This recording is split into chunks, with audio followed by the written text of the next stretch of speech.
Orthodontics at the University of Birmingham خريج 1997 معه M.Orth من England 1998 previous lecturer in Orthodontics at Jordan University founder and consultant at صناع Orthodontics بعمان وطبعا 32 Smiles بأبو ظبي member of the editorial board of the new Jordanian Dental Journal external examiner at the master program at Just University. He has a number of publications in international journals and lectures. And he lectures extensively in Jordan. طبعا بدي أذكركم إنه المحاضرة في عليها ساعات معتمدة. بعد الانتهاء من المحاضرة بس تحط leave meeting بحولك على صفحة نفس المرة الماضية. You can answer the 3 questions طبعا. وبعدها إن شاء الله you will be able to get your CME اللي هي 1 CME. طبعا التنسيق تم مع النقابة. إن شاء الله soon will be done ورح نبعث إحنا e-certificates لكل واحد على إيميله. تمام. I would like to welcome today Dr. Ramon Mompel from Spain. Welcome to the Jordanian Orthodontic Society webinar, Dr. Ramon. Dr. Ramon, he's an active doctor member of the research team, Division Craniofacial Growth and Development, Department of Orthodontics at the University of California. California, Los Angeles, UCLA, not South Carolina, not South California. Advisory professor at Aju University, Seoul, Korea. Advisory professor at Universidad de Coimbra, Portugal. Invited professor at the European University of Valencia, Maurice University, Alcalá de Henares University, Spain. Active member of different scientific societies, CIDO, ESOR, AAO, and WFO. He has a master's degree in orthodontics and craniofacial orthopedics from Hospital Fundación Jiménez Díaz, Madrid, Spain. University Master in Integrated Dentistry, University Rey Juan Carlos, also from Madrid. Clinical residency in the Hospital of the University of Coimbra, Portugal. And he's a clinical Invisalign speaker, Diamond 2. We would like to welcome today Dr. Ramon. Hopefully, we will meet you in person soon in the coming future, my friend. Very soon. Welcome. Okay, should I start? Yes, please. Please. Okay, thank you very much for the kind introduction. And first of all, I would like to thank the whole organization of the Jordanian Orthodontic Society for this invitation to share with you something that I do in my daily practice. So today, I'm going to share with you something that is becoming more and more frequent in our offices, which is the digital orthodontics. And I'm going to share with you some of our advanced protocol. Specifically, today, I'm going to talk about 4 protocols, which are, well, let me see why it doesn't work. 1 second. It's okay, don't worry. Take your time. No, I don't know why the slides doesn't go now. 1 second. Oh. Sorry for that. No problem.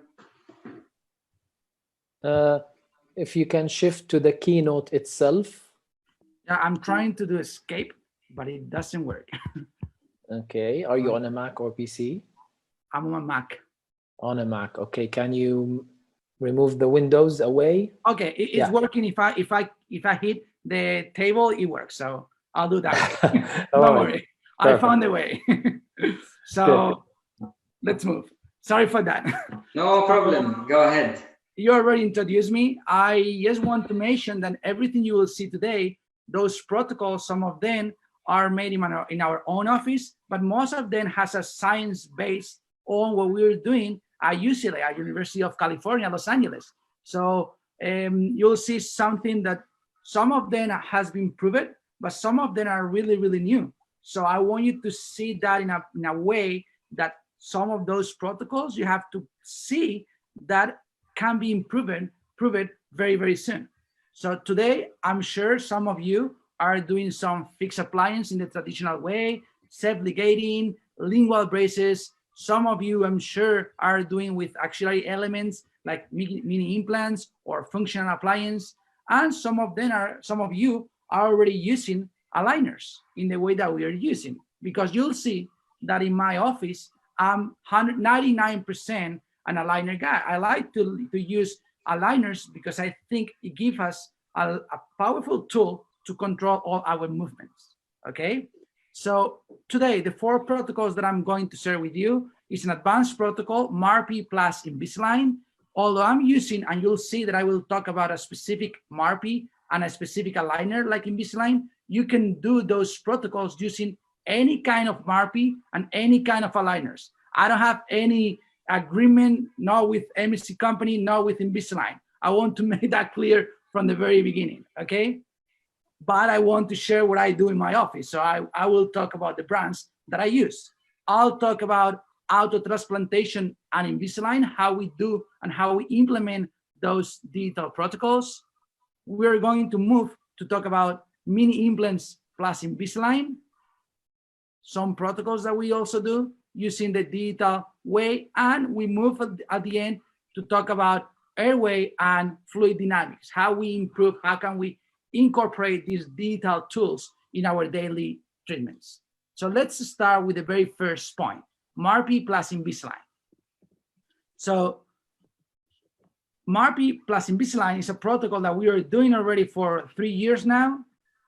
And I'm sure you can achieve those kind of treatments. You'll see here some expansion, and here you'll see there's a lot of expansion. However, there's one of them that hasn't been done with the MSC, with a MARPI. If you see closely, the 4 picture in the first row, starting from the left, it has a Hyrax convection expander.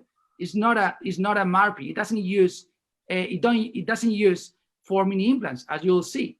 And I want you to see these pictures because I will talk about this specific case right now in a few slides. So today I don't have time to talk about what's happening after the expansion and how I implement the aligners into my treatment. But of course, after the expansion, it comes an aligner treatment, also doing in a digital way from the planification to the treatment. But if we're going to talk about a maxillary expansion, we need to become expert in the mid-facial third of the face. Why? Because otherwise, we are going to ruin all our expansion. Why? Because most of dentists, most of orthodontics, when we talk about expansion, we only focus on the mid-palatal suture, which is not the most resistant suture when we talk about expansion. Instead of this suture, the circummaxillary sutures are those structures that we really need to break. We really need to compete with those structures. Which are they? Those structures are the frontozygomatic suture, the zygomaticomaxillary suture, and we need to focus also in the pterygopalatine suture. This suture that is very back in the mouth, in the palate. You can see here in a CBCT view, how can we check those sutures? So first thing, we need to see where's the maxilla. Then we need to focus and we need to know which bones inside the nose, like the vomer and the ethmoids, how they goes when we expand. And of course, we need to know where is the sphenoid plate of the sphenoid bone. You see here how the pterygomaxillary suture is very important because one reason, whenever we try and whenever we do the maxillary expansion, if we want to protract the maxilla forward, if we want to pull the maxilla forward, do the protraction, we need to break somehow this pterygopalatine or pterygomaxillary suture. Otherwise, the resistance is going to be so hard. Okay, so this is one structure that we really need to break. Here you can see how it is connected with the rest of the maxilla.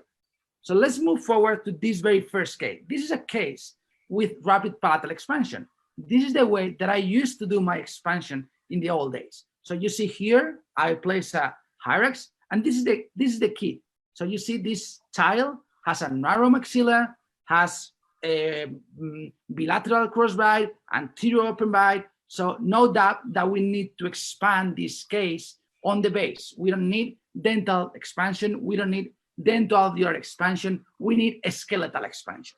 So what we do in those cases? Well, in those cases, what I used to do it in those days where I place my Hyrax expander, I do the expansion, and then I wait for the second phase. So if you check those pictures, if I move forward and I ask you to see those pictures, if you compare the pre and the post expansion, I'm sure you see this case now and say, well, it's a pretty easy case now. You only need to place some braces and do the second phase, and the treatment will be perfectly done in 18 months.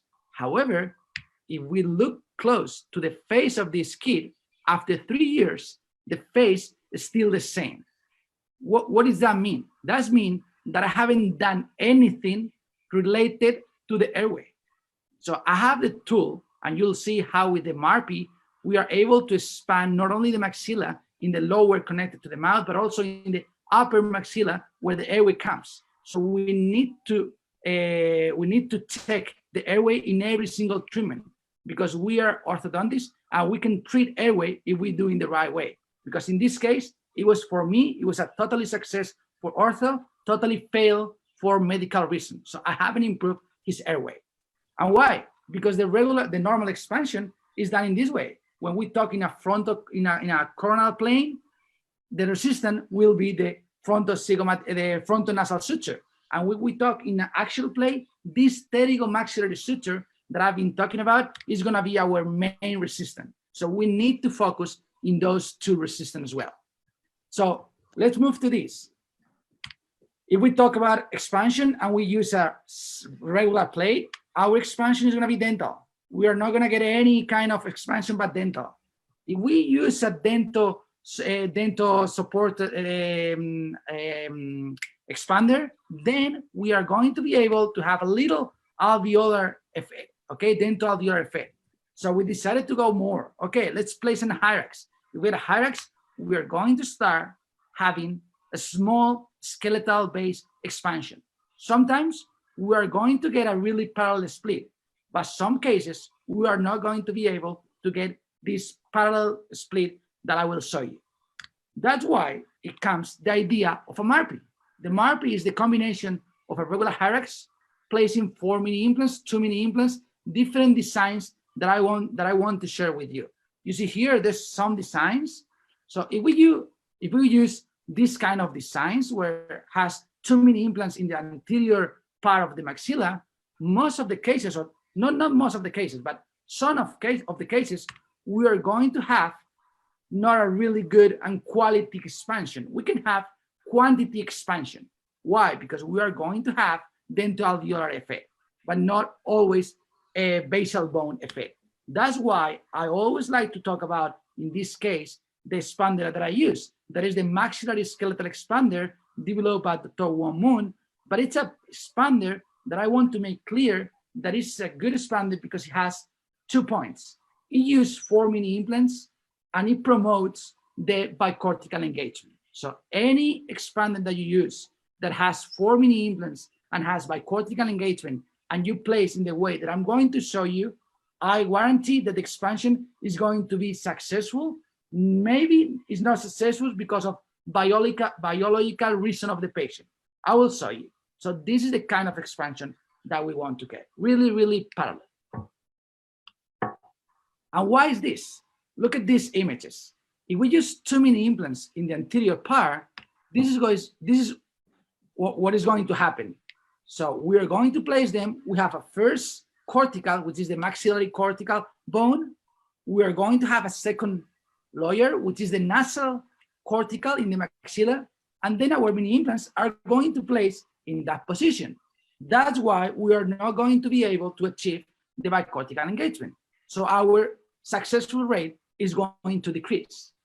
We can do something. Why don't we use thicker and longer mini implants? We can do it, and maybe we can have this bicortical engagement.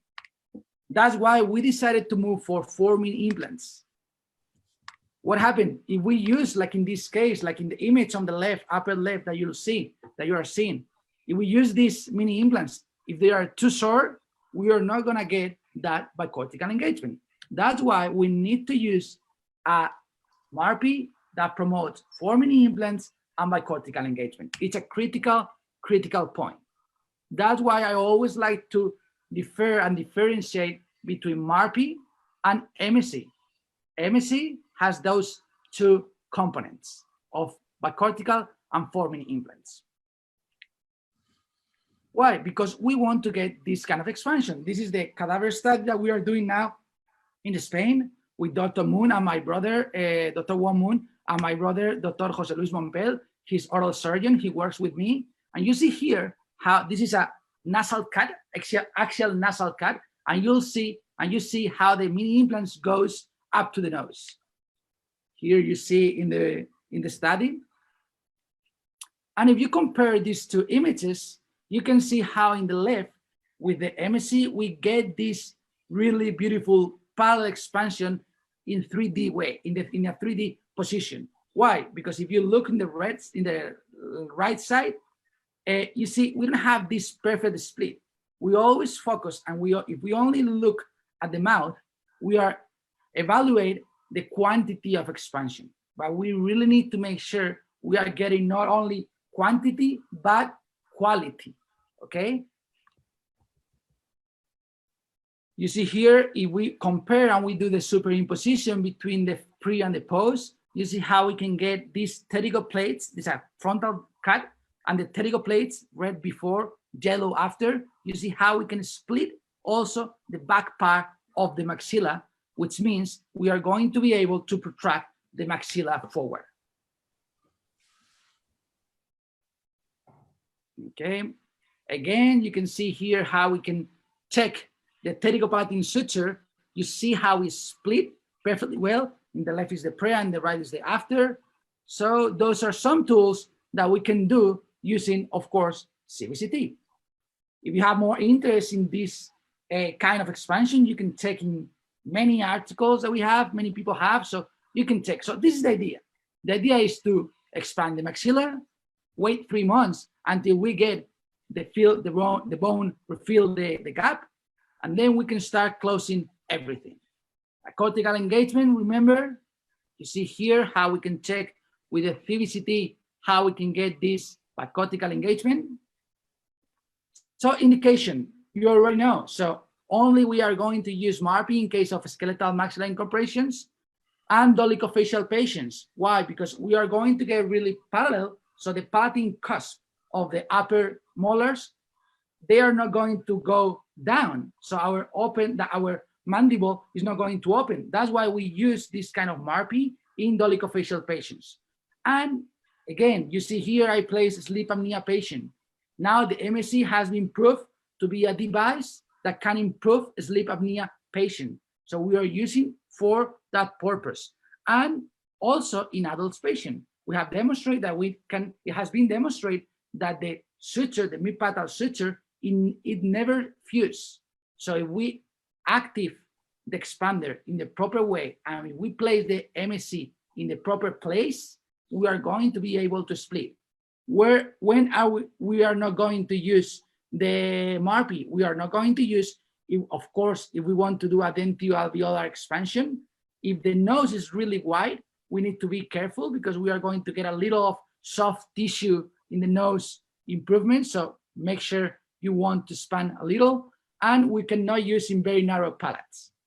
And let's go digital, okay? How do we design the MSc to be successful? That's the question. We have two ways. We can do in analog MSc, and we can do a digital MSc. If we do in the analog way, let me tell you that we need a lot of visits for the patient. So the patient will need to come to my office first time for taking conventional records. Then we are going to explain the treatment for my patient. The third appointment will be to place the spacers in order to place the bands in a future appointment. So 4 visits for my patient, placement of the bands, and pick up impression for the lab. And then in the 5th appointment, I'm going to be able to place my MSc. And in between, I have the lab manufacture work. So if we do this, what are we gonna do in the MSc analog way? Okay, the lab, I have to place the bands with the cast model. I'm going to draw the mid-palatal suture. I'm doing it in the analog way. This is the way that we are normally do, okay? And then I will move to the digital way. So normally we have the cast model. We have to draw this mid-palatal suture. We have to draw the hard palate and the soft palate limit. and we are going to place our MSC body. Normally, we always recommend to place the MSC right in the first molars. We are not doing that anymore, and I will show you why. Then the lab has to do the bend of the arms and do the soldering work. But can we trust any of these points? In my opinion, none of them are really trustable, okay? Because we want to do predictable treatments. Why? Because we want to avoid this kind of failures. So some adverse effects that we normally have, if you are doing, and if you do MARP in the office, I'm sure you see those kind of side effects. So sometimes we get this impingement on the soft mucosa, sometimes it doesn't split at the beginning, sometimes it bends. So we want to avoid this. That's why, if you ask me, how can we have warranties of success? Only if we do a digital design. How do we do a digital design in this case? Okay, if we do a digital design, we are going to be able to three things. First thing, we are going to be able of have control over the virtual design. So we are going to place our MSC virtually in the perfect position. Second thing that I can guarantee you with the digital design, we can have control over the intraoral installation of the MSC. That means that when the MSC comes to my office, the digital MSC comes to my office, it's going to have only one position in mouth. Why? Because I'm going to use centralized structures in the bands. So I'm not going to use bands. So it only has one position. Because if I start pushing my bands for my patient, it can be tilted. So I can ruin all my lab work. That's why we can have control over the intraoral installation just by having one position in mouth. But I have a control over the patient biological characteristics. I cannot have control of this. That means if the patient has 40 years old, I cannot do anything. I need to improve. I need to make some extra things in order to improve my rate of success. Okay, but we can have control over the first two things, which is not nothing. It's a lot. So I move from MSC to digital MSC. What do we need to do digital MSC? First thing, that's my question. Are we ready to practice digital dentistry? Because if we do digital MSC, see what we have. We can do a first appointment. We need to take records, including Stl Files and the DICOMS files. Second appointments will be to explain the treatment for my patient. And in my third appointment, I'm going to be able to place to deliver the MSC. And the work will be so simple because the lab just needs some of my files. Let me share with you how do we do the digital MSC. First thing, we need to take and we need the Stl files and we need the DICOM files. Those files comes from an intraoral scanner and a CBCT. I always like to talk about this because when we start doing digital ortho, we normally talk to the lab and say, I'm sending you my scanner. What's a scanner means? Are you sending me your Stl files, your DICOMS files? Are you sending me the machine, the CBCT machine? So we need to talk with property. So Stl files and DICOM files, okay? So once we have the Stl files and the DICOM files, we're going to superimpose those structures together to get only one model.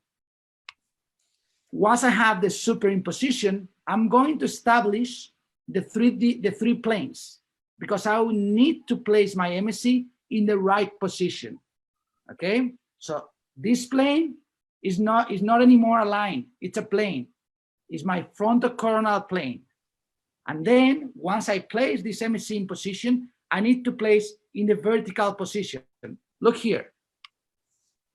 I have here the palatal mucosa line in yellow.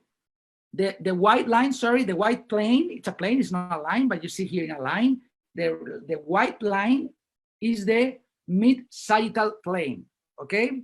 So palatal mucosa, and then I have two more planes. I have the MSC plane and the palatal plane, okay? Those two planes has to be perpendicular to the mid-sagittal plane. Why? And I don't want to talk too much into planes and because it can be very, very confusing.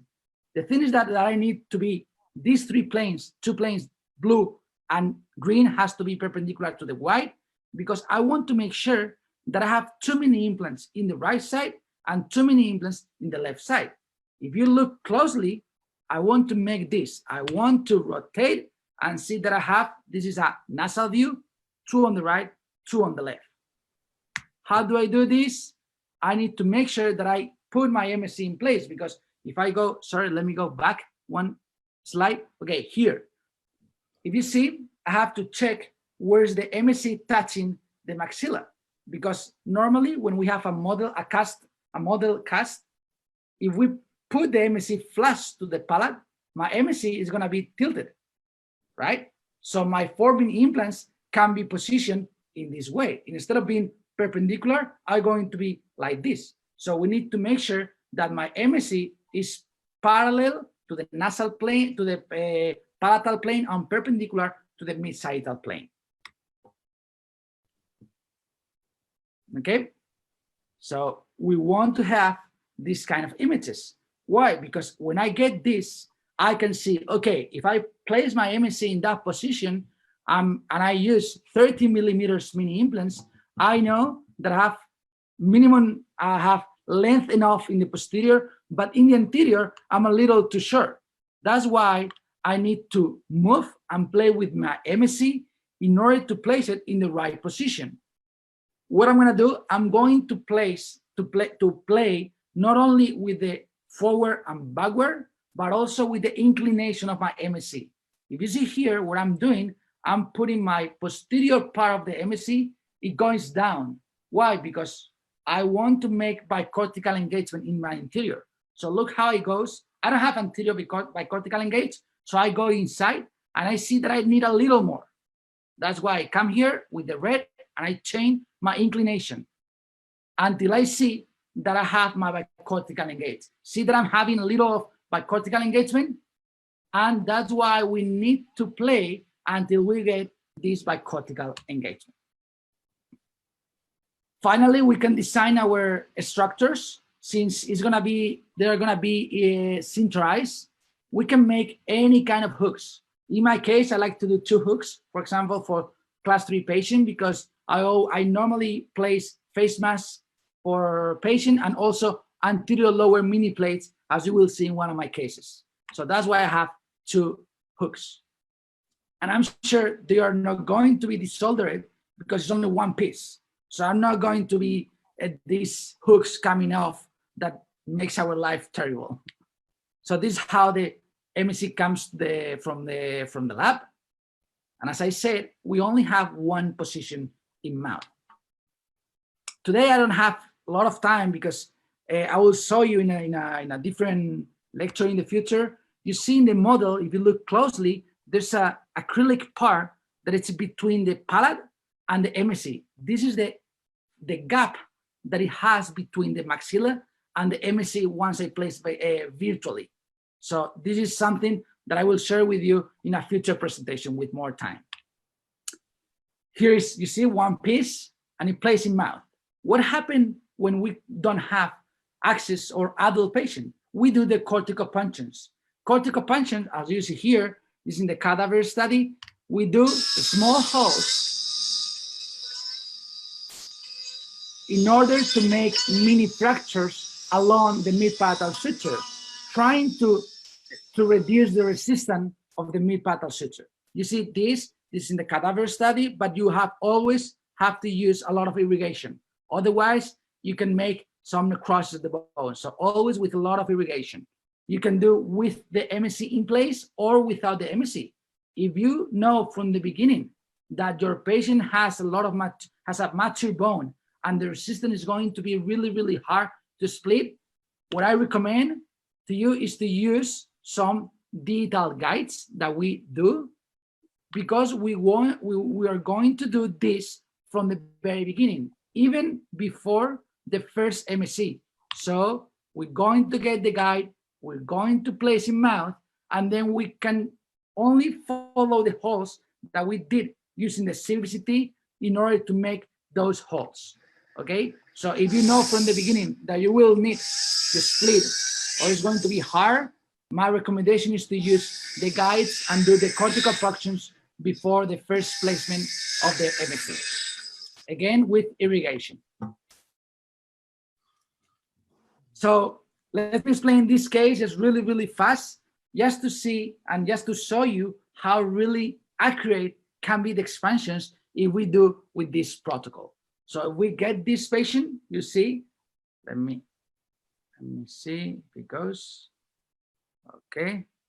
So here you see only in 3 weeks, we're going to open. Okay. You see how we open. Of course, then we need to close. But what I want you to see is how parallel the split was. And this is because we used this digital guide. Okay. Here you see how with aligners we have, with aligners we have a really good tool that we can put this in the, we can add, as you see in the last row, we can add this fake tooth to make our patient happy. That's something that is really easy with aligners, and is one of the advantages of using aligners. This is the protocol that I use because I have a protocol that combines everything together, which is the MSc, aligners, anterior lower mini plates. I do everything together in order to save some time for my patient. You see here how we can check and how we can measure how much expansion we need. Again, this is the case where we check our bicortical engagement, and that's it. So you see how parallel we can be if we use digital designs. Then we close the gap, as you see here, and then we can start the protraction. That's why you see there's 2 anterior lower mini plates. I would like to share this case with you in a future presentation with more time, but if you see those mini plates are also placed using digital guides. We have an acrylic, we have a guide, incisal guide that we place in the edge of the lower incisor, just to make the surgeon to make a small cut and place the mini implants to secure the mini plate. So we don't do anything without using guides anymore. Sometimes we place some mini implants, and if we don't have time, we don't place it. But if we can and we have time and we plan everything, we use the digital tools. Okay, talking about mini plates, you can use any mini plates. There's many different ways of doing it. Okay, here you see with the aligners, with the gap closed. Here you see the mini plates. As I said, there's many brands of mini plates. Okay, I like those, which are from a company that for orthodontic surgery, very cheap and very convenient. Okay, just make sure this is placed also with a guide, because it's gonna give you a lot of peace, because when you are playing and when you're positioning mini implants between the lower incisors roots, you need to be sure that you don't touch those roots. Okay, and again, in this case, see how much improvement we get in the with the index apnea hypopnea index. So, okay, it goes from 18.5 to 4.0 in just 3 weeks. Just to finish with MRP and Invisalign, I want to show you how accurate we can be. We use tools, and we use a clinical, like the CleanCheck in Invisalign. We can see how we can move, and we can check dental movements and skeletal movement. In blue, dental; in yellow, those are the skeletal movements. So every time, that is a really frequent question when I talk about Invisalign. Every time that we see and we hear virtual jump, that means a skeletal change. Okay, virtual jump means a skeletal change. So any movement that you see in your CleanCheck that moves like in a jump, that's mean a skeletal. So you need to be sure that you are gaining this skeletal change. Otherwise, it's not going to be a successful treatment. This is, as I said, the protocol that we have. It's an active expansion. So it's how we combine the MSc with aligners. Okay. But I want to show you, just to let you know that there's a way of doing this protocol using also aligners. So let's move now to the second advanced protocol, autotransplantation plus aligners. So something that we're doing now in our office is not to extract teeth that maybe they can be used in a different position in mouth. This is the autotransplantation, using one tooth of a patient and put in a different position. Okay, so here we have this guy. This guy, I'm going to show you how he bites. So his occlusion, sorry, doesn't go. Well, you'll see now. I'm waiting for the slide to go. Okay. Oh, okay. You see here, and I want you to see, I want you to focus in the second quadrant. If you go to the second quadrant, you can see there's a mini canine, which is a supernumeraries tooth in that position. And if you look closely, you'll see this second upper left premolar in a position of 2.5 that has something strange. So let's go to the CBCT. Okay, if we go to the CBCT, we can now see that we have an impact, upper left impact canine. We have a supernumeraries tooth in his position. And then we have a premolar with another premolar, another supernumeraries tooth attached, fused to that root. Okay, so treatment plan can be many of treatment plans. We can extract the supernumeraries canine and protract and do the traction of the canine. We can extract the premolar and do the mesialization of the upper molars in the left. And we can do many kind of treatment. But something that we all want is to make our treatment, and that's my recommendation, as simple as possible. So if we want to make this treatment very, very simple, I'm sure you agree with me that this treatment that I'm going to share with you, it can be one of the simplest one. So we decided to remove that premolar with the other supernumeraries because we tried to do a different dentist tried to do several times a root canal treatment with unsuccessful results. So we decided to extract. Then we're going to extract the canine, put that canine in the position of the premolar, do our ortho treatment, and then place a crown. Very, very simple. Okay. Of course, we need ortho not only for a small movement, but to establish a nice occlusion. So let's see how we do and how we plan this autotransplantation in a digital way to secure and to make sure and warranty that our rate of success is high. So here you see how we have this premolar in mouth. First thing, we remove it. So if we remove the premolar, you see how we have this root canal treatment tried. It didn't work. So we made the good decision of extract that tooth. This is a defect that we have before, after the extraction. Okay, huge defect of bone defect. And here is the key. So when we talk about autotransplantation, there's one key, critical factor. Okay, the critical factor is the extraalveolar time of the autotransplanted tooth. That means the less time the autotransplanted tooth is in the extraalveolar time, the better it will be. So less time, the better it will be. So what we do in order to achieve this, we do what we call a replica. You see, there's acrylic tooth in the left side of the screen. This is a tooth that we do for check the position of the tooth. Let me explain you this better. So this replica is done. You have a CBCT with your canine in mouth. We are going to isolate that images. How? We can use many software to isolate that tooth, single tooth. We are going to print in acrylic that tooth.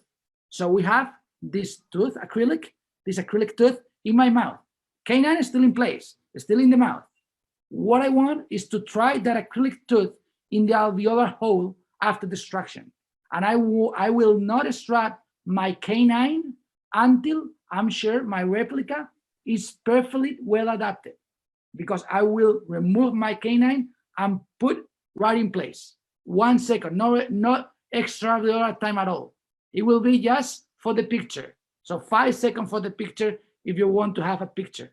Otherwise, it will go really, really nice. And this is something that you as an orthodontist has to explain to your oral surgeon.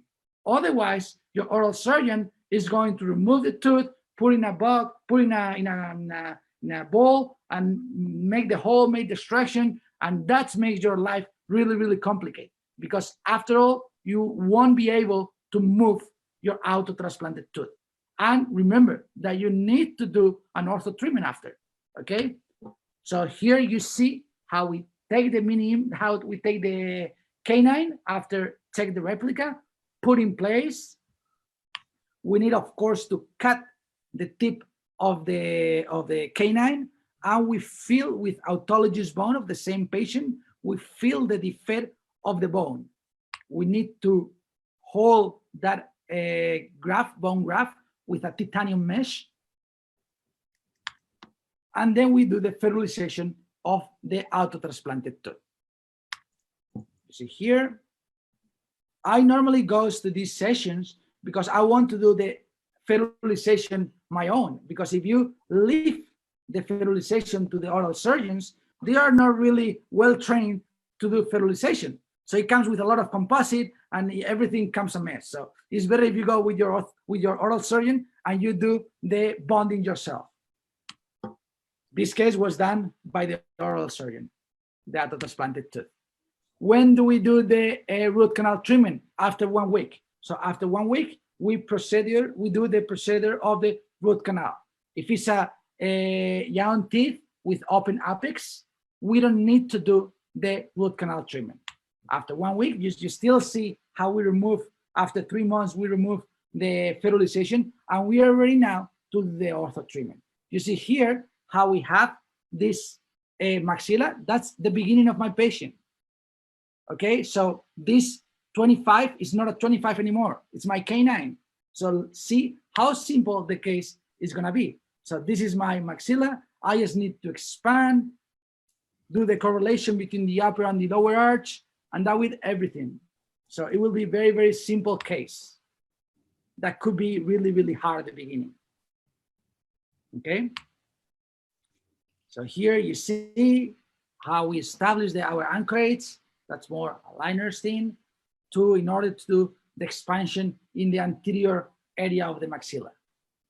And I can, using aligners, again, digital treatment, I can make my tooth without movement.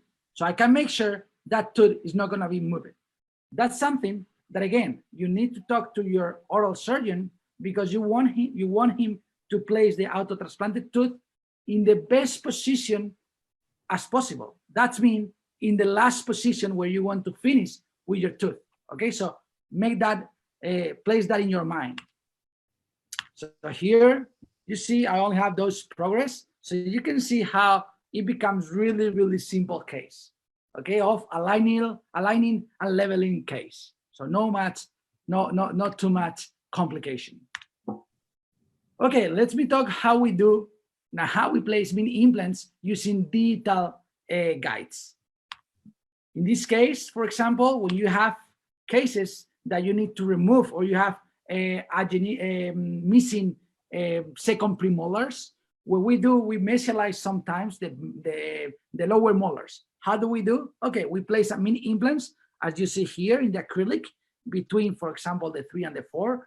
And what we want to do is a centralized structure with a hook in order to do the protraction of the lower molars. Why? Because if you try to do this with a band and a handmade hook, it will hit the gingiva and it will hurt a lot and sometimes come off.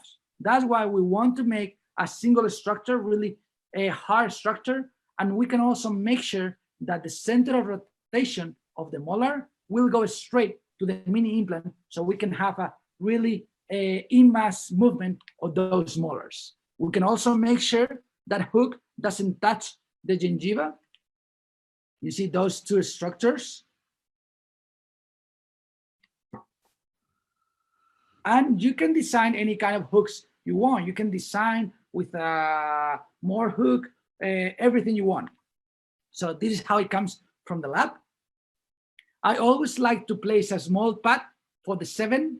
I know my 7 will follow my 6 because of the suture, but because of the filament, sorry, periodontal ligament, but I always like to have this pad on the 7 just bonded to follow or to have more rate of success when I do the protraction of my molars.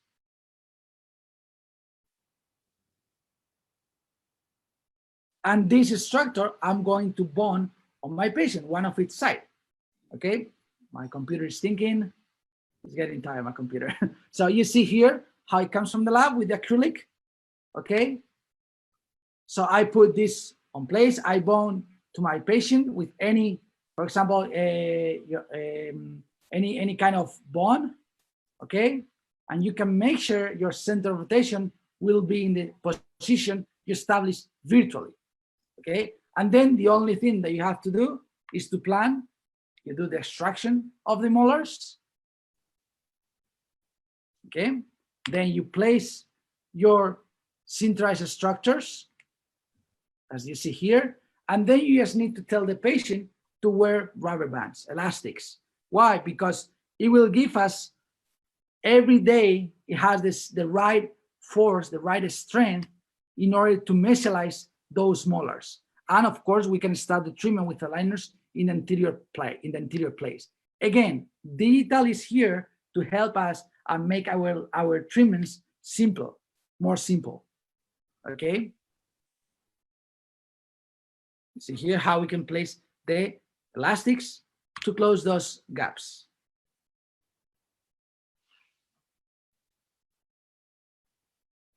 You see here. I think I have here the clean check. I'm not sure if I add in this presentation, because again, when we talk about aligners, in this case, we are going to remove in our clean check, we are going to remove of the treatment plan the molars. I don't want to have my molars, the molars you see here. So in my first attempt, I included the molars.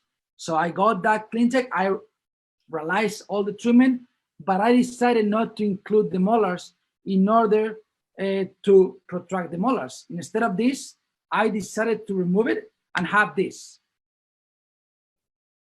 Let me show you. So without molars. So I can plan. Why? Because I don't need aligners in the lower posterior. I will include them at the end to have my root control and everything very, very well done. Okay, but you can remove from the beginning of the treatment. So you will reduce from 77 aligners that I have in my first attempt to 27. So that comes a treatment of 18 months, and it always be dependent on the molar protection. Okay, something really, really important. Talking about mini implants, how do we do the placements of a simple mini implants? For example, here between the 4 and the 3, we can do manually, or we can use a digital guide. How do we do? Here, for example, is an impact canine. You see here how we place the hook, how we place the elastic through the upper aligner with a hole. That's another topic. Okay, but I want you to see how we make those guides. So we are again going to have our CBCT of the mandible. We have our Stl file. And the only thing that I need is to place my mini implant virtually. Once I have my mini implants virtually, avoiding the roots, I can make my guide, my virtual guide, according to the system of the mini implants that I use in my office. Okay, so this guide is made for a specific mini implant. Okay, so you always need to share with your lab which kind of brand you use for them to make a guide with the proper size. Okay, otherwise it will not come your hand drive. It won't come through the guide. Okay, and it's very simple. Anyone can place these mini implants, right? So no more fair to place mini implants. And to finish these 8 last minutes that I have, I want to show you how we do and how we implement these digital tools in the airway. When we talk about airway, normally people show a static measurement. So they show you this. This is what? This is a virtual reconstruction of the airway. This is a static measurement. Okay, it doesn't tell me how my patient breathes. It only tells me if my patient has a big airway or a small airway. That's the only information that I have. Okay, again, if I show you this video, I'll show you how this is a frontal view. So we are going to the nostril, okay, and then we are going to face the pharynx. Okay, we are going through the nasal airway, nasal path, and then we are watching the pharynx. You see the epiglottis, this is the pre and this is the post of expansion. Okay, let me show you one more time.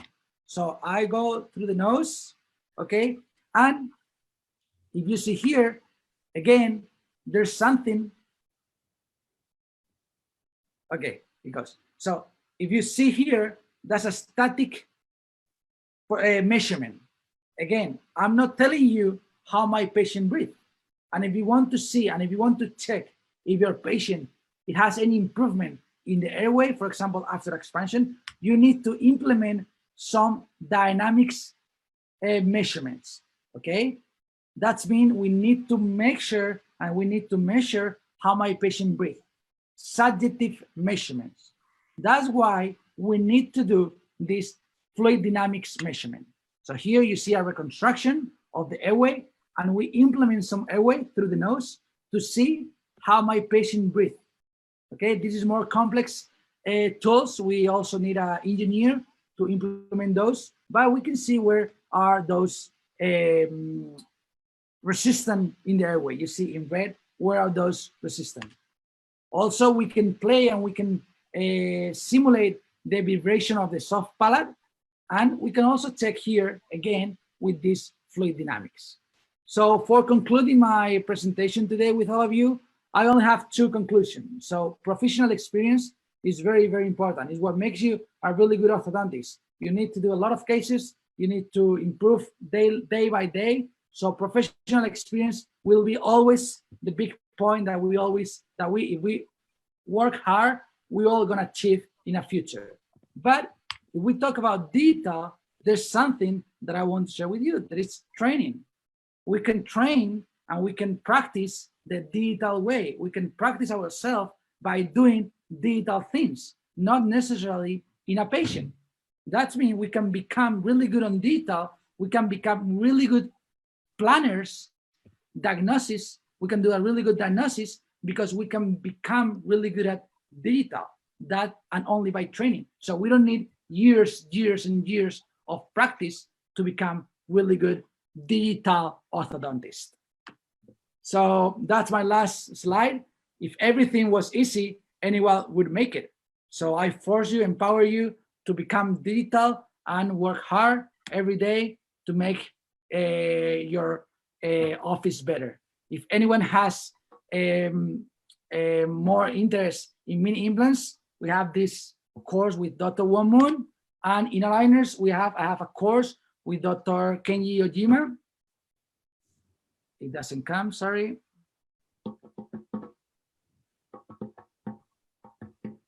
Okay, this is the course with Dr. Kenji Ojima on aligners. So if anyone has any interest, this is our site, okay, Formación Dentalgram. We are trying to do everything online as we are doing today because days are changing, but hopefully we can meet face to face very, very soon. If any of you has some question, please let me know, and I'll more than happy to answer all of your questions. Oh, sorry, it didn't. Let me show you. Okay, here you have.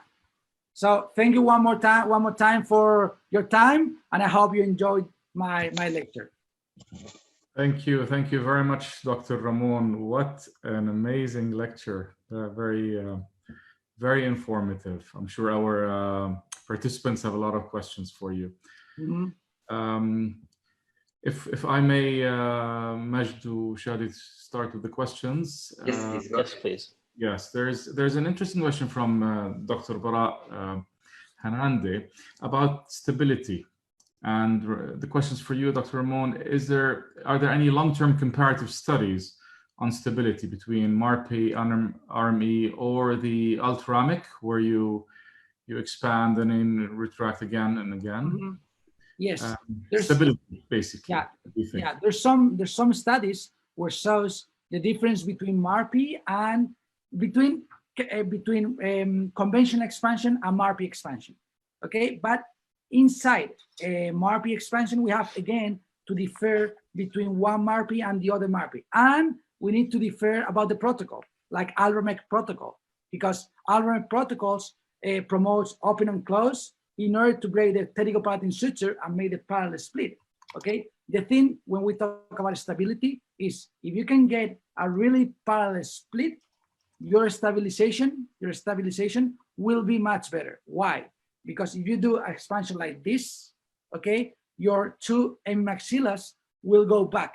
I always, when we talk about stabilization, I always use Dr. Moon example. He always talk about a curtain. So you have a bar with two curtains. If you do conventional expansion, your expansion will be like taking the two curtains will be like this. Whenever you drop, it will go back. Okay. If you do with a Hyrax, it will be like this with the two curtains. You move fast. So the two curtains will be like this, a little, and then it will go back. But if you do expansion with MARPE, it will be the same as cutting the bar and move like this. So no relapse. So if you want to make sure you don't have relapse, you need to establish a really well occlusion. So your occlusion will define your stabilization. Excellent. I hope, Dr. Anandi, that answers your question. We're still receiving more questions. And in the meantime, Dr. Ramon, I love the idea of the cast band that you used for protracting molars. I have a little suggestion for you. If we can go back to the slide. Yeah, I can go back. If you can, just for the benefit of everybody. Yeah, I like every input you can make me. No, it's a great idea because for me personally, it's always been difficult with these, and this is a lovely way out. This one, for example? Yeah, there's the one clinically that you've shown, but that's fine. Basically, the question is, you've overcome tipping by placing the protraction force at as close as possible to the center of rotation. That's great. But the molar will rotate. So wouldn't it be nice if you had another casted hook on the inside, on the palatal side, so that you can alternate between buccal palatal as that molar comes in, therefore controlling the tooth in that dimension as well? Yeah, that's a great question and a great suggestion. The thing that I'm not using it is because I assume that I will have some rotation itself, but I will improve, I will control that with my aligner at the end of the treatment. Why? Because I don't want to place another hook and make my patient to wear another elastic inside. So it will make my patient a little more hard. But in the maxilla, for example, I always use vestibular implant, palatal implant, and two hooks. Why? Because the bone in the maxilla is softer. So my molars rotate really, really fast along the palatal root. That's why in the upper, I always do. In the lower arch, I normally don't do, but it's true that sometimes I have really huge rotation. So great suggestion. Thank you. There's a question from Abdullah Al-Huli. What is your expansion protocol? And there's a follow-up question, like activation per day. And I'm assuming, Dr. Abdullah, you mean the MSc. So okay, yeah. My activation protocol, it really depends on the patient. That will be the question. That will be the answer. But to give you a better answer, more specific, I always do minimum 1 millimeter per day. So I don't like to talk about turns because it really depends on the expander you use, because some of them 4 turns means 1 millimeter. In the MSc2, for example, 6 turns, it means 1 millimeter. So I always like to talk about millimeters. So 1 millimeter minimum per day. Once you get the expansion and you have clinical, you can make sure that you have a split, then you can reduce your protocol as minimum as you want. So you can do 1 turn per day if you want. So since it's a rapid palatal expansion, you need to go minimum 1 millimeter, especially if you are in adult patient. If I always do a 1 week appointment after I place the MSc, after 1 week, my patient comes to my office. If I don't see any clinical thing that makes me think that I have the split, I increase the number of turns. Mm-hmm. That's what I do. So normally with the MSc, which is 6 turns 1 millimeters, what I do is between 5 and 6 millimeter 1 week. And if I don't get the split, then I go up to 8-9 turns per day. Wow. And Ramon, why do you insist on bicortical engagement for your expansion? I mean, surely a single cortical engagement has enough retention of the implants, and you will get that expansion. Why are you insisting on bicortical? Yeah, I insist in bicortical because if you don't get bicortical and you have a hard tissue, hard bone, then your mini implants are going to tilt for sure. Especially sometimes what you have, even when you have bicortical engagement, your mini implants, sometimes they drag through the bone. So you don't get the expansion and they cut the bone and you finally don't get the expansion. Those cases are where you need to do those cortical punctures in order to break the mid-palatal suture. So the idea of bicortical is in order to avoid the tipping of the mini implants. Because if you get the tip of the mini implants, then you can get the expansion, but it's going to be harder. In young patients, it is true that if you don't get the bicortical, it can work. It can work very well. And if you don't use 4 mini implants and you only use 2 mini implants, it can work also. But why you want to take that risk? So always be bicortical, and every time you can, use 4 mini implants. Right. So bicortical, 4 mini implants, and maybe the cuts as well in adult patients, just to release that suture a little bit. Yeah, and yeah, one question could be to see that when do you consider your patient adult? Because we are talking about mature bone, not age. But clinically, it's very, very hard. You can make Hunself units and everything, but it makes your life really, really hard. So my recommendation would be after 30 years old, in men, I always do the cortical punctures. Over 30 years old, I see I got more resistant after that age. Right. Dr. Halhouli, that probably answers your question. Now there's another question. What is the age limit that we could use MSc for patients? So I believe you've just answered that one. So basically, Dr. Halhouli, any age, am I right? Any age, and after 30, you probably will go for the cuts as well. There's a question from Dr. Bara again. Does this parallel expansion cause more nasal deformity, especially in younger patients, as we have one vomer bone that will move? So we're talking about nasal deformity, Ramon. Does it, Dr. Ramon?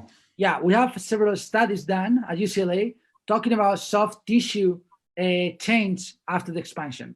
The truth is that we don't get a lot of soft tissue changes. We have in a 10 millimeters expansion, we only have 1 millimeter per side, which the patient don't see. Patients don't see that difference between before and after. But that's one question about soft tissue. But if we look inside the nose, it is true that we have a vomer and the ethmoid, okay, the nasal septum. So nasal septum, until now, we cannot make sure where it will go. So you know those sticks, there is a stick and has 2 ends, the lucky sticks that you pull, and one of the sides will go with the longer stick and the other has the short one. So when we do the split, the nasal septum will be always connected to one of hemimaxilla. But we cannot make sure if the nasal septum will go to the right side or to the left side. Okay, so that's why if we have a deviated nasal septum, some cases get worse. Some of them get really, really straight. So if you want to make sure and you want to make some impact in the nasal septum, you have to do a nasal septum cut with the oral surgeon, with the ENT guy. You have to perform the cut in the nasal septum in order to make the stick cut right here, so you don't get any kind of effect in the nasal septum. Do you have cases where you had to do some nasal reconstructive surgery No. post-expansion? No. No, I have cases, but because I have a lot of ENT refers patient to my office. So I do the expansion, and then I'm not worried about where the nasal septum goes, because I know the ENT has to go inside the nose. So he will remodel everything. So that's why I'm not really into know where the septum goes, because I will do the expansion and then my ENT will fix it if he went to the wrong side. Right, right. But it will be very, very nice if we can somehow know where the nasal septum will go. Right, right. And I know this protocol is relatively new, but are there any ongoing research to put some numbers on this? There's like some evidence-based research ongoing or past papers or anything? Yeah, we are working on this at UCLA. I have Alberta University. They have some papers published. Okay, but as I said, it has only 2-3 cases, so we cannot talk about science evidence based on 3 cases. Yeah. That's why I cannot tell you in a really straight way it will go right or it will go to the left. We don't know yet. That's fascinating research. That's amazing. Personal question for me now. What are these nice softwares that you're using? I noticed there's one to merge the DICOM and the STL file, and the second one you had for guides for the mini implants. We have developed our own software. It's made by us. So, and the lab that I work with, they have their own software. It calls Primate, Primate. I think it's not for, they don't sell the software, but you can do with any software. There's many software where you can do that. There's free software like Blue Sky. Blue Sky is a free software where you can do all of these. And Mesh Measure is also another really nice software. And for CVCT, I like to do for the superimposition, I like to use On Demand. On Demand is a Korean brand, and it's very, very nice software because it does the superimposition in 1 second. And the superimposition is based on the anterior cranial base. And it doesn't do the match based on landmarks. It does the match between the pre and the post CVCT based on bone. So only on the structure, so it doesn't take landmarks. So only by taking the surface reconstruction. So it makes a really accurate superimposition automatically on demand. On demand and Max Measure. The one that produces the templates for TADS is the Primate one. Right? Is the private one, but you can do with Mesh Measure and Blue Sky. Blue Sky is a nice software. It's a free access. You can download and you can do everything. Yes. Although it's a little complex because you have to spend time using it, but it has every single tool. Right. Really nice. I like. Can I ask Dr. Samer? Yes, of course, please. Actually, I have a comment and I have some questions because I am using Marpi for a long time. The first comment about the anterior mini screws in the palate. In the diagram, you show us that it is maybe impossible to get bicortical anchorage from the anterior mini screws. And actually, in the diagram, you put the direction of the mini screws is tilted anteriorly toward the roots of the incisors. And I think just simply by changing the angulation of the insertion, you can get easily the bicortical anchorage.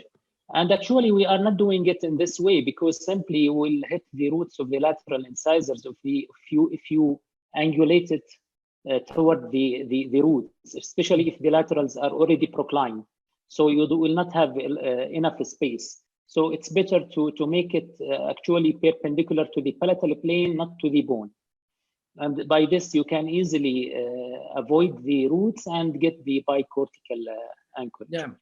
Yeah. My question is about 2 things. The first one about the retention protocol for the Marpi, what you are using and for how long. And the second question for the nasal deformity. do you change the expansion protocol for younger patients, especially in these patients, the deformity is more easier to happen or to occur? Thank you. Okay. So thank you for the question. Yeah, it is true that if you do and you insert the mini implants perpendicular to the palatal plane, although you use only anterior, you can get the bicortical. That's why if I'm doing the MSc in a young patient, I'm talking about 9, 10 years old, I only place the 2 anteriors, and they are bicortical because they are perpendicular. Okay, so talking about stability of MARPI, since we always try to get this parallel split, as I said, myocclusion. So stabilization, getting a nice and tight occlusion is what makes my retention really, really well. So I don't do anything special about retention. I keep the expander minimum 3 months after the expansion, of course. And if I can leave the expander, the body of the MARPI during the whole treatment, I leave it the whole treatment.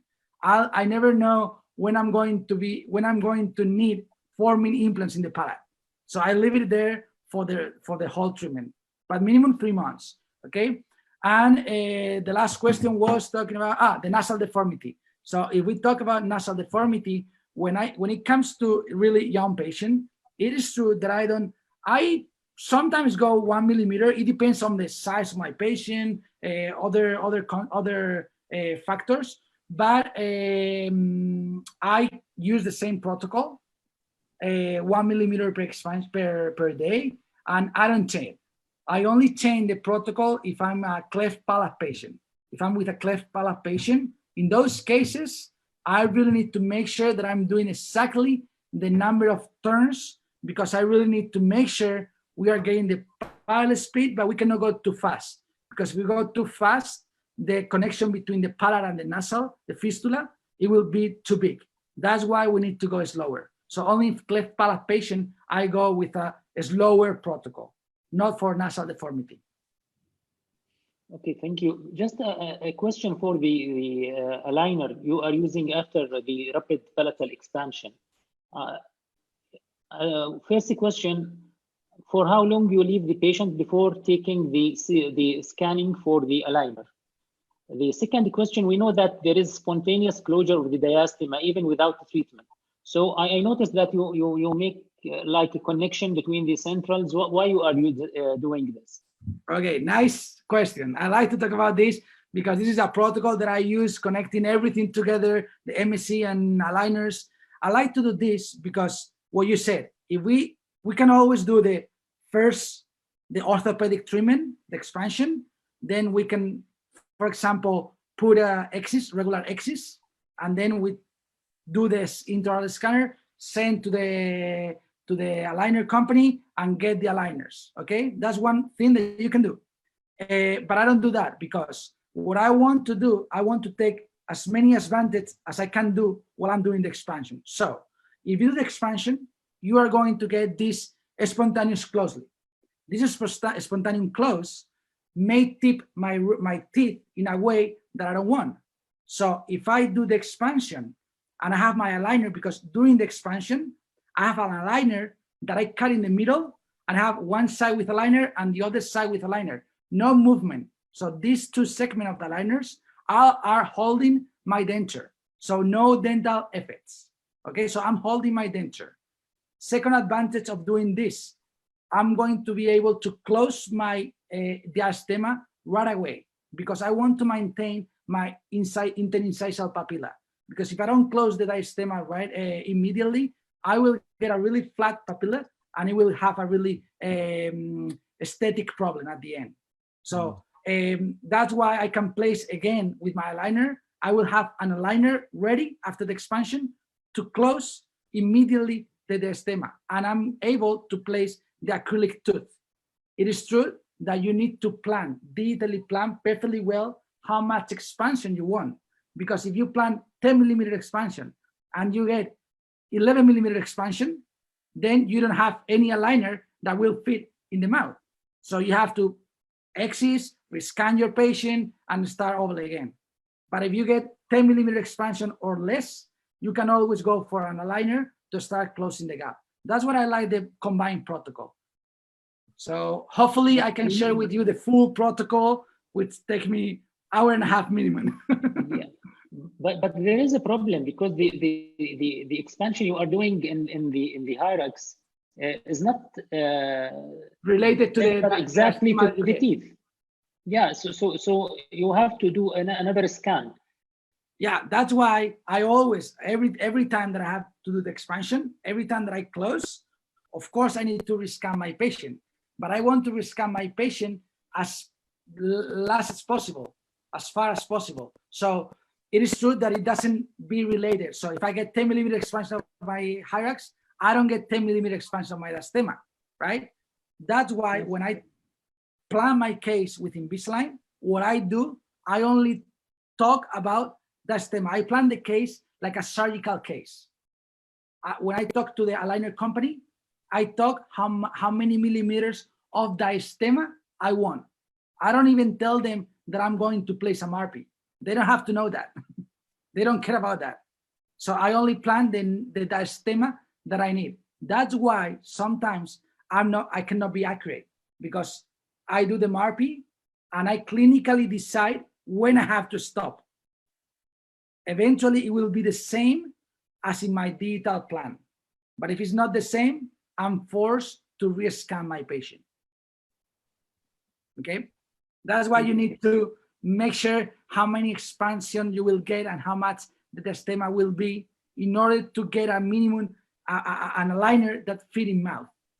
If it's less than the amount you get, it will fit. If it's more expansion, then you don't have any aligner that fit. Thank you. Thank you very much. Dr. Ramon, we have two speakers that would like to take the floor. Dr. Riyad Battihi and Dr. Ghassan Jabri, JOS, if you'd like to unmute them, please, so they can ask you the questions directly, if you don't mind. Okay.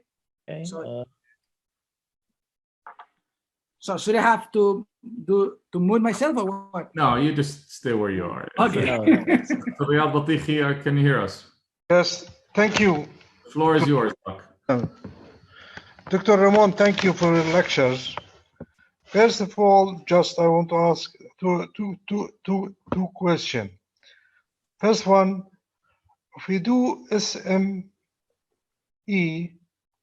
skeletal maxillary expansion, sometimes we have a difficulty in expansion because of pterygoid plate connected to the maxilla.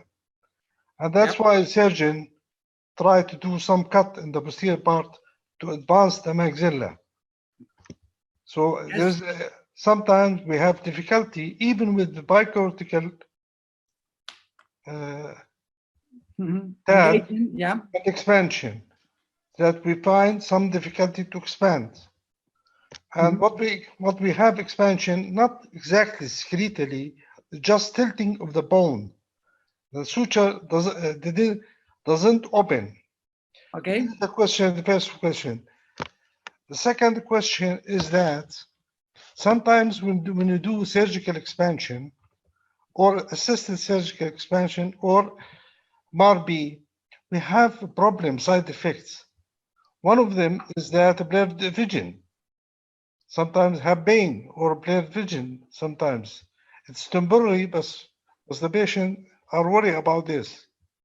Because when you do expansion like this skeletally, sometimes effect of the frontonasal suture and the orbit area.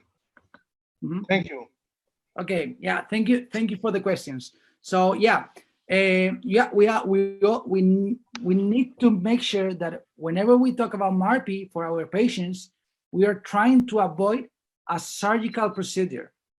So we cannot guarantee them the expansion. Okay, so we are going to do the MARPI because we want to avoid the SARPI. Okay, actually, if I do a SARPI, sometimes I still doing my SARPI when my MSc doesn't work. I have to go for SARPI. I still use MSc, so it's a SARPI plus MARPI. Okay, but it is true that sometimes the main resistance is in the pterygomaxillary suture. But if you talk to oral surgeons and maxillofacial doctors, they will say, oh, if you can avoid this kind of split doing surgically, is better because we have an arteria there. So they don't want to hit that arteria. That's why they always try to avoid that split. But it's true, that is the main resistance when we do and when we perform the MARPI. That's why we also have a new, I didn't show you today, a procedure that we do in the office, not in a hospital, but we do a mid-sital cut. We do with a piezo surgery, which doesn't cut soft tissue. So we do from the ANS to PNS with a really long blade of the piezo surgery. So we go along, and then if we cannot get the split, even with this, we perform what we call a mini Le4. So we do some split in the vestibular part of the maxilla. However, if we do the mini Le4, we have a really we have a problem that those cuts will expand only the maxilla. It will not expand the middle third of the face. That means we are not going to have airway impact because my Le4 are making my maxilla expand, but not my second and my third part of the maxilla expand. Okay, so yeah, but it's true that when the MSC doesn't work, the MARPI doesn't work, it's normally because of the pterygopatent suture and also because of the zygomatic buttress. That's why we decided to move a little forward the position of the MSC. It's not anymore 2 millimeters from the line between the soft tissue and the hard tissue. That's only a reference, a landmark, when we are working with a cast, with a model cast. But if we have a CVST, we can place right with the lateral vectors, right in front of the buttress bone. That will improve the expansion protocol, okay? So that's the first question. And the second question, I forgot. About the pain and the flared vision. Oh, yeah. The sometimes pain, patients, they have pain from this, and sometimes they have problem in the ear or in the eyes, blurred visions from expansion. Yeah, we have. Especially if you are doing fast expansion. Yeah, it is true that a normal pain is the headache. So headache, almost all patients refers to have some headache. We have published, I think it has been published maybe 1 year ago, that we don't have at UCLA.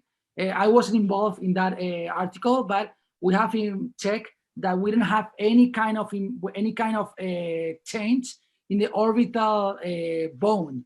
That means that we cannot improve and we cannot change any kind in the eye. So this kind of pain that may be referred in the eye, I think, or my opinion, will be that it's some refer pain. So you have pain in your headache, and you refer that you have a eye headache, eye ache pain. And related to the ear is more common, is more frequent, because you have to think that your ear is connected to your pharynx. So when you expand your maxilla, you are going to get more airway, airflow. So since you have more airflow, you are going to breathe better, and your Eustachian tube that connects the ear with the pharynx is going to be more expanded. So you can have some weird feeling in your ear. I haven't seen patient that refers pain, but they refers different feelings in the ear. Like when you go in a plane and it goes like. Did you face blurred visions? That the patient told you that my vision is not good as before? My ear? After expansion? You mean the hearing? The vision. Oh, the vision? No, never. Did you have any patient? Sometimes but it is temporary. It is not like it is not last for. It's temporary for 1 week, 2 weeks, and then come back. Well, that's really interesting, but could be. If you do fast, quick expansion, that you open all the sutures, frontonasal suture, all the sutures in the anterior part, in the middle part of the face. Sometimes the patient see pain, headache, and ear problems and visions. It depends on the patient itself. Well, I haven't experienced that visual problem, but I would love to see those patients and ask them why, because I haven't experienced. I can think the reason behind this is that you can change by doing the expansion.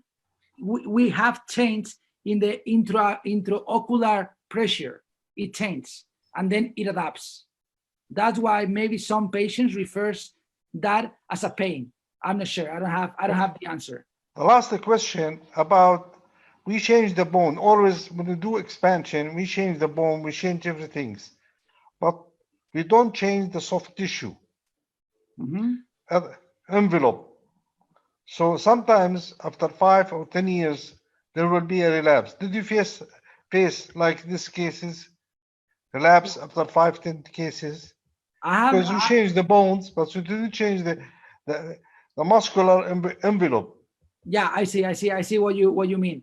Yeah, at UCLA we have many patients, and they've been done the expansion more than 20 years ago, and it is true that the muscles can have some relapse. So once you do the expansion, you need to wait and you need to see how your patient adapts to this new environment of your mouth, because it is true that you don't change the envelope.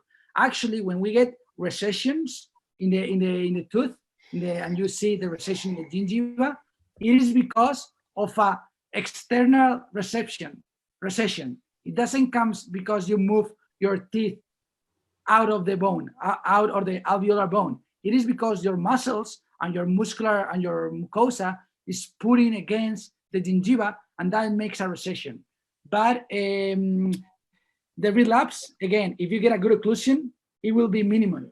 So I cannot be, I agree with you that you can get a relapse, but if you have a nice occlusion, it will be really, really minimum.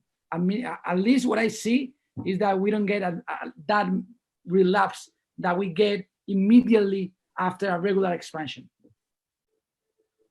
Thank you. Thank you very much, Dr. Riyad. Thank you very much, Dr. Ramon. That was very informative. What a lovely lecture. Beautifully presented. I love the photography skills as well. Presentation. Yeah, I'm sorry because today I wanted to show you what we are doing, so I didn't have to. I cut a lot of slides for my cases, so I just wanted to show you what we are doing. So hopefully I can join you in the future and show you all those cases. It'll be our pleasure. Dr. Majd, the floor is yours. Thank you. Thank you very much, Dr. Ramon. It's our pleasure. It was a very nice lecture. We look forward. We're going to be a bit greedy. Maybe before the end of the year, we have another lecture from you. Perfect. Hopefully. Dear colleagues, I would like to thank our guest panelist today, Dr. Samer Sunnah, for attending with us this beautiful meeting. Thank you, Dr. Samer. And I would like also to thank Dr. Ramon Mompel for his great effort and beautiful lecture that we're having today. Hopefully, we will have him soon next year in our Congress. Yes. We are very happy to have you. When we arrange the exact dates, we'll contact you, my friend. Thank you very much again, and thank you all for attending. Please don't forget when you leave the meeting just to answer the questions for the CME. Thank you. Thank you. Thank you very much. Thank you, Dr. Ramon, Dr. Samer, everybody. Thank you so much. Guys, thank you very much. Thank you. Thank you. Good night. Bye-bye.